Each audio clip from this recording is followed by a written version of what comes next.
সালাতে দোয়া কবুল হয়। সালাতে দোয়া কবুলের 3 জায়গা। একটা হচ্ছে তাকবীরে তাহরিমার পরে আমরা সানা পড়ি না, আমরা তো একটা পড়ি। আল্লাহর হাবিব সুন্নাহ এবং নফল নামাজে আরো পড়তেন সানা, ওই দোয়া কবুল হয়। 2 নম্বর জায়গা সালাতে সেজদায় পড়ে দোয়া করলে কবুল হয়। আকরাবু মা ইয়াকুনুল আবদু মির রাব্বিহি ওয়া হুয়া সাজিদ ফাকসিরু ফিহি দুআ। বান্দা যখন সেজদায় লুটিয়ে পড়ে, বান্দা আল্লাহর সবচেয়ে কাছে চলে যায়। তা কিন্তু বিশ্বনবী বলে, সেজদাটা তোমার রবের কুদরতি পায়ের উপরে পড়েছে। সেজদায় পড়ে দোয়া করেন। সালাম ফিরানোর আগে বিশ্বনবী দোয়া করতেন, লা ইউসাল্লিমান্না আহাদুকুম হাত্তা ইয়াতাআওয়াযা মিন আরবাআ।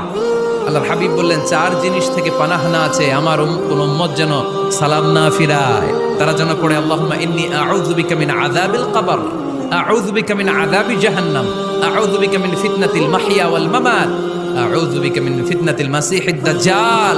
আল্লাহ কবরের আযাব থেকে বাঁচাও, আল্লাহ জাহান্নামের আগুন থেকে বাঁচাও, আল্লাহ জীবন